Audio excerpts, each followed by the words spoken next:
our next topic on electrostatics, that is electric field intensity at any point due to a 2-point charges and a system of charges. तो पहले हम 2-point charges के लिए करेंगे, उसके बाद system of charges के लिए करेंगे. तो let us see how this will happen. The electric field intensity at any point due to 2 charges and system of charges. So first of all, what will we take? We will take a coordinate system. Suppose this is our x-axis, this is our y-axis, and this is our z-axis. Now suppose here is any charge q1. q1 यहाँ पे कोई charge है जिसका position vector क्या होगा? Position vector उसकी position को बताएगा, that is r1 vector. Here is another charge that is q2. Its position vector is suppose r2 vector. Now here is, हमें पता है कि अगर हम लोगों ने इलेक्ट्रिक फील्ड फाइंड आउट करनी है, electric field intensity find out करनी, तो हमें टेस्ट चार्ज चाहिए. तो यहाँ पे क्या रखेंगे हम लोग? टेस्ट चार्ज रखेंगे Q0. मान लीजिए इसका जो पोजीशन वेक्टर है वो r वेक्टर है. r vector it's position vector. तो ये हमारा x axis, y axis, z axis, position vector is r1. This is suppose this is A, this is B, and this is at point P. Now, what will happen when we join this line with this? Then the force will act toward this side. That is our F1 force. F1 charge के कारण लगे, Q1 charge के कारण लगे, उसको हम F1 बोलेंगे. तो हमारे पास ऐसे ही Q2 के कारण जो लगेगी, that is F2 लगेगी. तो नेट फोर्स क्या होगी? It is the sum of these two forces. Net force क्या होगी? It is the sum of these two forces. What about F1? F1 क्या होगा? हमने पहले भी किया हुआ है पिछले आर्टिकल में. 1/4 pi epsilon not Q1 into Q0 upon R minus, यहां पे R आएगा क्योंकि दिस इज R2 था पहले, R2 माइनस R1 वेक्टर का modulus into R minus R1 vector. This is question number first. What is F2?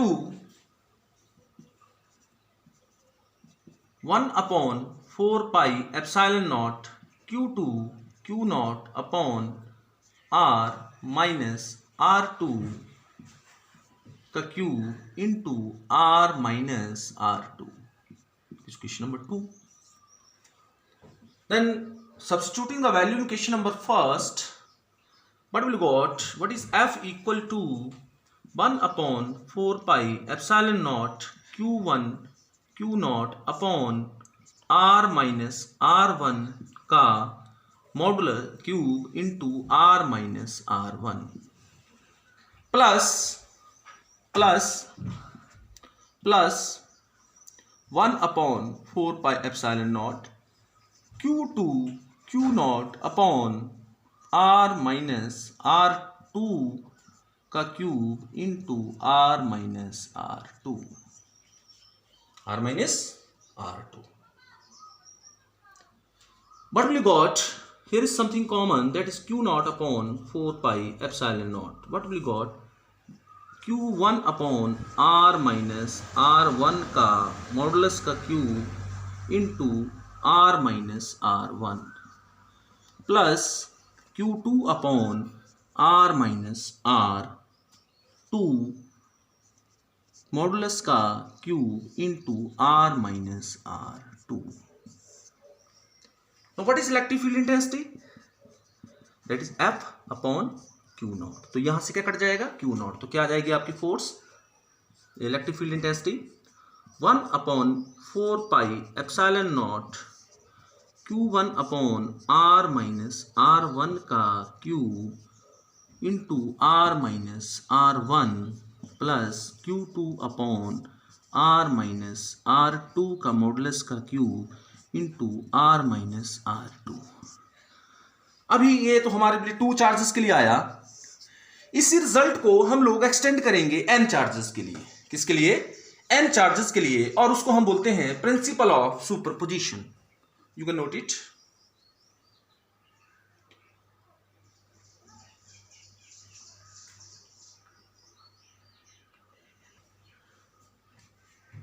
Now, principle of superposition या for a system of charges. Principle of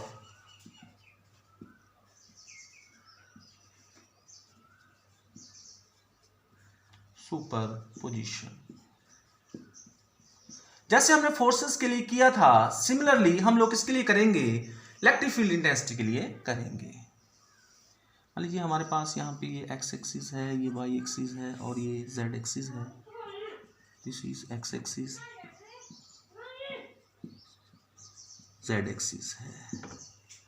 अब यहाँ पे हमने Q1 charge रखा, तो इसका position vector क्या होगा, इस position vector is R1 vector. अगर हम यहाँ पे दूसरा चार्ज रखेंगे Q2, तो उसका पोजीशन वेक्टर होगा R2 वेक्टर। अगर हम यहाँ पे एक टेस्ट चार्ज रखते हैं Q0, जिसके ऊपर फोर्स लगेगी पॉइंट चार्ज, तो उसको हम पोजीशन वेक्टर लेंगे R vector. Similarly we will place here Qn, तो its position vector is Rn vector. So what is the net electric field intensity at this point Q0, P point, that is given by E is equal to E1 plus E2 plus E3 plus so on plus En.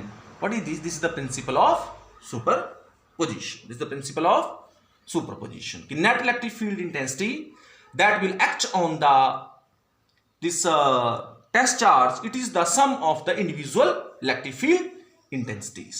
The net electric field strength acts on point charge Q0 is the vector sum of all the individual strengths acts on point charge. Point charge. Now what about E1? अभी हमने किया इसको, E1 is equal to 1/4 pi epsilon naught Q1 upon R minus R1 का cube into R minus R1 plus E2. Sorry, what is E2? 1/4 pi epsilon naught Q2 upon R minus R2 का modulus का cube into R minus R2 plus we can write what is En, 1/4 pi epsilon naught Qn upon R minus Rn का cube into R minus Rn। इसको solve कर सकते हैं हम लोग, E3 E4।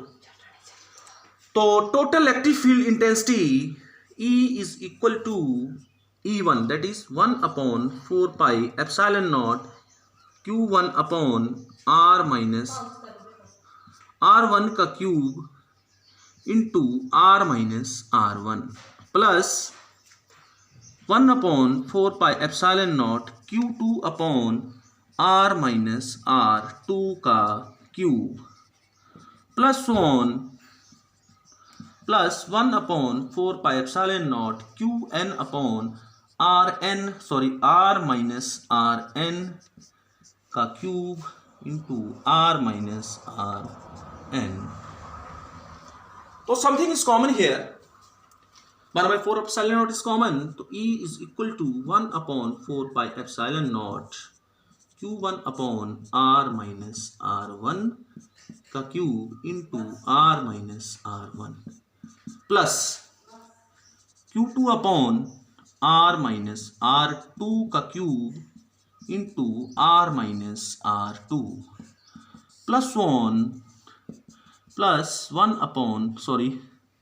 Plus Qn divided by R minus Rn का cube into r minus Rn.